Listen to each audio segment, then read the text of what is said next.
channel YouTube Mas dan Ember. Kisah Nabi yang tidak memiliki pengikut sama sekali dikisahkan dalam kitab Musyafaqatul Qulub dan Qisasul Anbiya bahwasanya pada suatu malam di bulan suci Ramadan, Rasulullah SAW sedang berkumpul dengan para sahabat. Tiba-tiba sahabat melihat Rasulullah SAW tersenyum sendiri. Lalu Rasulullah ditanya oleh sahabat, "Wahai Rasulullah, kenapa engkau tersenyum sendiri?" Lalu dijawab oleh Rasulullah, "Telah diperlihatkan kepadaku oleh Allah hari kiamat, ketika seluruh manusia dikumpulkan di padang mahsyar, ada seorang nabi yang membawa pedang dan tidak mempunyai umat atau pengikut satupun. Nama nabi itu adalah Samun Al-Ghazi. Nabi Samun Al-Ghazi berasal dari Bani Israel, yang kemudian diutus oleh Allah ke tanah Romawi. Dikisahkan bahwasanya Nabi Samun Al-Ghazi ini memiliki rambut yang sangat panjang, bahwa kalau dia berdiri rambutnya sampai menyentuh tanah. Nabi Samun Al-Ghazi ini pekerjaannya selalu menyampaikan risalah dari Allah SWT, la ilaha illallah, tiada Tuhan selain Allah. Karena pada waktu itu paganisme atau penyembah berhala sedang menjadi jeti, maka diberilah Nabi Samun Al-Ghazi ini suatu kelebihan berupa kekuatan yang besar dalam dirinya, yang seharusnya dengan kekuatan yang dimilikinya itu memudahkan dalam melaksanakan dakwahnya. Tetapi pada kenyataannya sudah diperlihatkan kekuatannya tersebut, tapi tidak ada yang mau mengikutinya, satu orang pun. Mukjizat yang diberikan Allah kepada Nabi Samun Al-Ghazi ini hampir sama dengan mukjizat yang diberikan kepada Nabi Daud, yaitu bisa melunakkan besi, merobohkan tembok. Jadi sungguh sangat dahsyat kekuatan yang telah diberikan Allah kepadanya. Kalau sekarang ada orang yang berdakwah dengan memiliki kekuatan yang dahsyat seperti Nabi Samun, pasti mempunyai pengikut yang banyak. Tetapi Nabi Samun ini tidak menyerah. Dia terus berjuang dengan pedangnya yang terbuat dari tulang rahang unta yang ditajamkan, dan sangat jarang merasakan haus dan lapar. Nabi Samun Al-Ghazi ini selain gigih dalam berjuang, ibadahnya juga sangat dahsyat. Pada saat malam hari, dia selalu beribadah, dan pada siang harinya, dia berpuasa dan berjihad di jalan Allah. Raja Bani Israel sangat ketakutan dengan Samun Al-Ghazi. Dalam jajaran raja beserta petinggi-petinggi lainnya, mereka sepakat bahwa jangan melawan dengan menggunakan kekuatan, karena kita sudah pasti akan kalah. Terus mereka berpikir dan mendapatkan sebuah ide.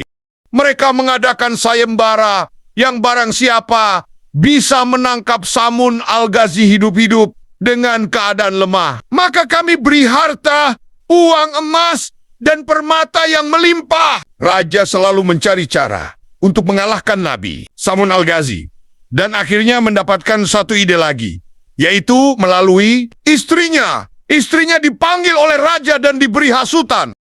"Kamu sayang tidak kepada suamimu?" tanya sang raja. "Sayang, Raja," ujar sang istri. "Kamu tahu kan kalau suamimu membuat kami semua takut?" kata raja. "Tahu, Raja," jawabnya. "Aku ada tawaran untukmu.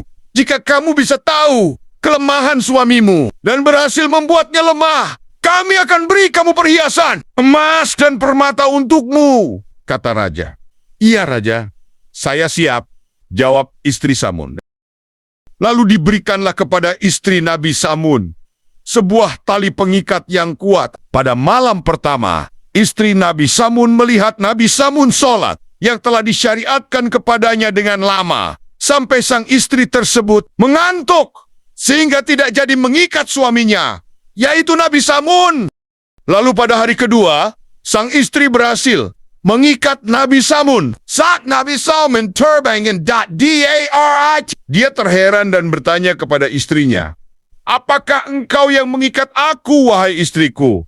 Aku hanya ingin menguji seberapa kuat engkau, wahai suamiku," jawab istrinya.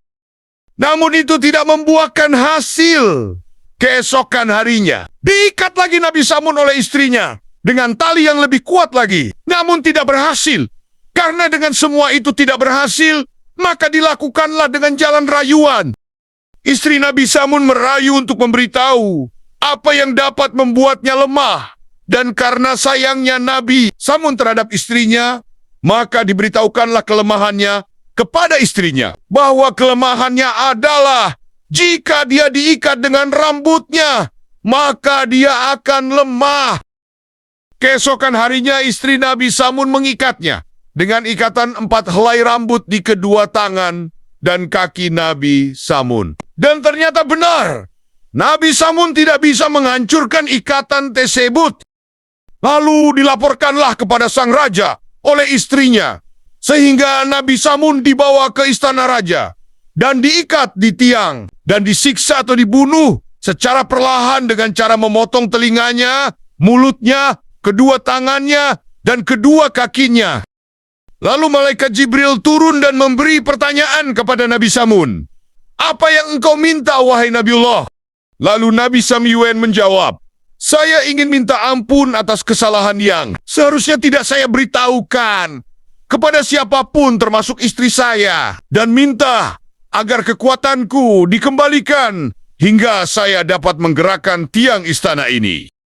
Seketika setelah kekuatan Nabi Samun dikembalikan oleh Allah, hancurlah tiang istana tersebut dan reruntuhannya menjatuhi masyarakat, raja, dan termasuk istrinya sehingga meninggal semua, kecuali Nabi Samun.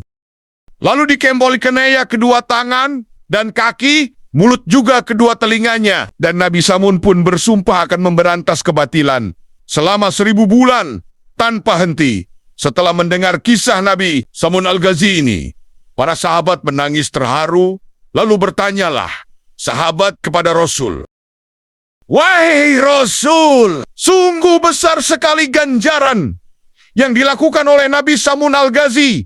Dia berjuang memberantas kebatilan selama 1000 bulan. Malamnya dia beribadah dan siangnya dia berpuasa dan berjihad. Sedang kami yang lemah ini tidak akan mampu melaksanakan ibadah seperti itu.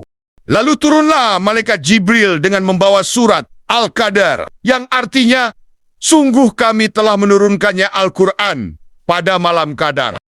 Dan tahukah kamu apakah malam kemuliaan itu? Malam kemuliaan itu lebih baik daripada 1000 bulan.